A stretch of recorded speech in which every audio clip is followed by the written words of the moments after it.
Hello, hello. Now we are reading the second part of Road to Laugh Tale. I was a little, I don't know, disappointed, I guess.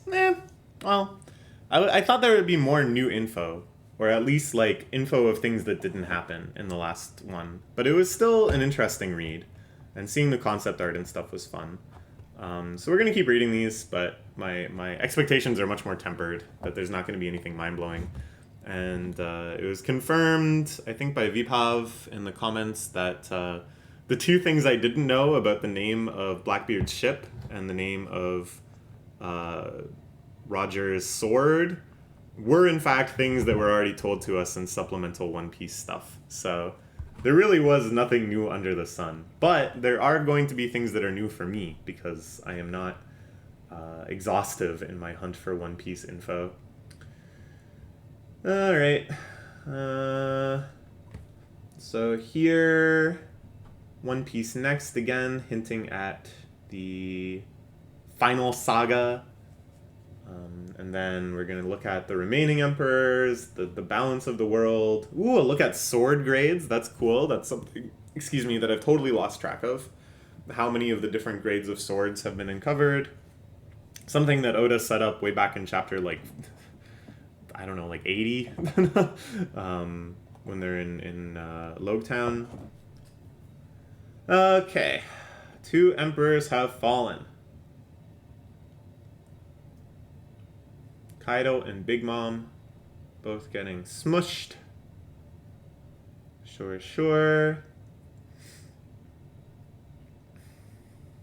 Vanquishers of the Emperors vie for control. Ooh, and then we see the five elders here. The time has come for a great cleansing. The world's equilibrium of power cannot be contained forever. Big scoops coming out of the reverie. He said something unusual about Sabo. Yeah, that's still up in the air. We're not sure what happened with him. Probably he just got kidnapped or something. Luffy's gonna save him. It's gonna be like before he couldn't save Ace, but now he'll be able to save his other brother, Sabo. Oh, how far he's come. He's taking on even more of the world government this time. That's my guess, and that'll be maybe the motivation for the big Marijois arc. Something happening in Arabasta.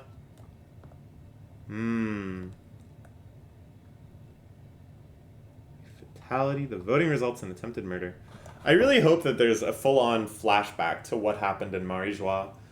Because so much crazy stuff was right on the verge of happening when we cut away. So much so that that's why the actually quite well done and very exciting fan comic Return to the Reverie or whatever it's called exists, which I thought about even reading it on the channel. I was so impressed with the start of it when I read it. In the end, it's kind of fan servicey. It's just kind of like a bunch of stuff that the creators really wanted to see happening. And you might be like, isn't that all manga all the time? Just giving you things that are fun and interesting and exciting. But somehow it's different when you're like unconstrained and you're just making this one fan comic, and then after that you don't have to continue writing what you wrote. But it was pretty good. Check it out if you want to kind of bide the time for real chapters to start up again. The Seven Warlord system got upended.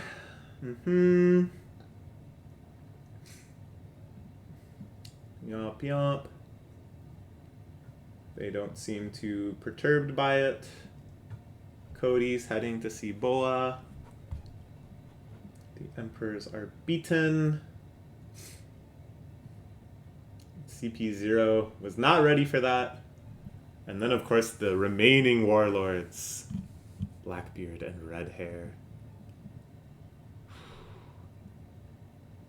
The 10 Titanic captains behind Blackbeard.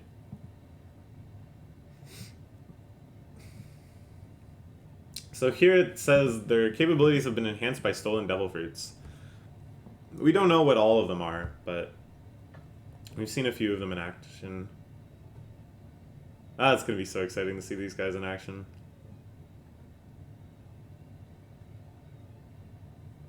Sure.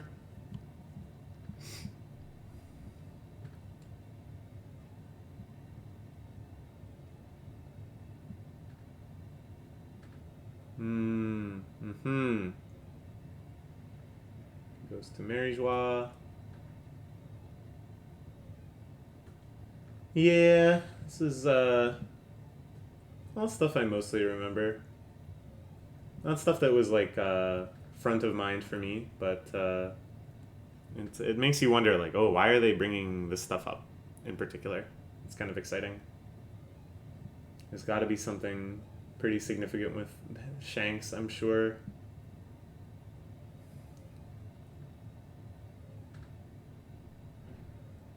Okay, the sword grades. Yeah, this panel is so old. The 12 Supreme, 21 Excellent, and 50 Fine. Wazamono. Okay, so I think this is this new information. This is probably in a Viva card or an SBS or something. That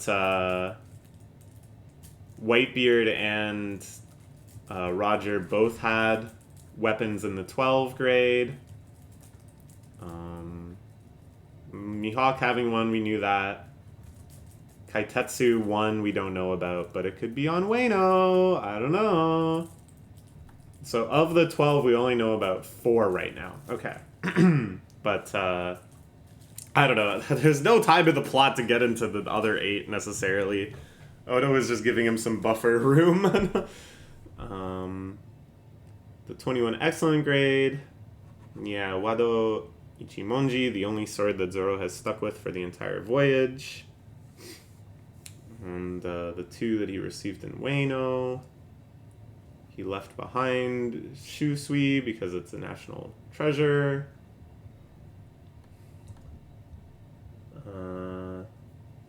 Yeah, Yubashiri.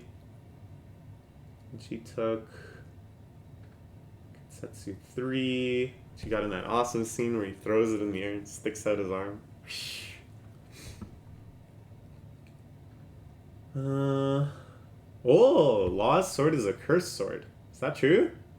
Interesting. They count Kaido's club.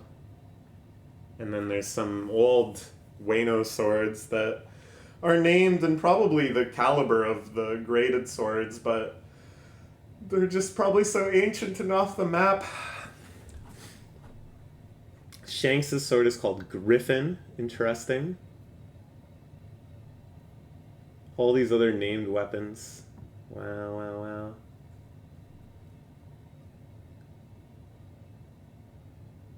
I see. Can any sword become a black blade if you infuse enough haki into it? Okay, neat. We'll look at some concept art. Yeah, I don't know. I don't really have too much to say about all this stuff because it's just like, oh yeah, okay. It's not like I can call it out and be like, you forgot about this. They know more than I do. And I don't really have the ability to like draw conclusions, I guess, because it's all just kind of raw information. I wouldn't say there's any like major hints, just sort of like, hey, remember this? Maybe it'll come up again. Here is working on Kaido's hybrid forms. Sure. Ooh, King. King looks so cool. Dude, the chapter where King takes his mask off and he's just like hot, and you're like, what? Queen.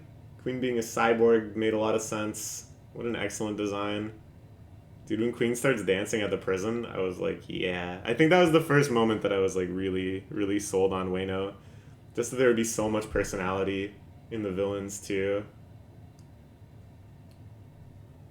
The face cards. The quirky flying 6. Why are they the flying 6? They don't know fly. They just have ancient devil fruits. They're the Toboroki. Does that mean the flying 6? Roppongi is like 6 hills, so rope, I guess, can sometimes be 6. Topo fly? What? I don't know. They're all named after card games. I really like all of these designs, and I love how X-Drake was reincorporated to be part of this ancient Devil Fruits gang. Pig Mom's wardrobe changes and Wano. So fun. And when she uses her devil fruit to make basically like yokai out of like all the objects and stuff, and she makes all these classic yokai. Oh man, that was inspired. That was brilliant. That was like over hundreds of chapters. Oda just seeing, and it's not like it was a big deal. It's not like it had a big impact on the arc, but it just, I don't know, man. It was just such a clever way to bring out one of the charms of like old Japan. What happened to them on the day that their old crew collapsed? Perhaps there's a hint in the concept art? Is there? I don't know, maybe I'll just read the comments later and see if there is. Okay. Yeah, I don't really have too much else to say. This is cool. It is what it is. We will look forward to more. But really, we'll look forward to more chapters. So, see you soon enough. Bye-bye.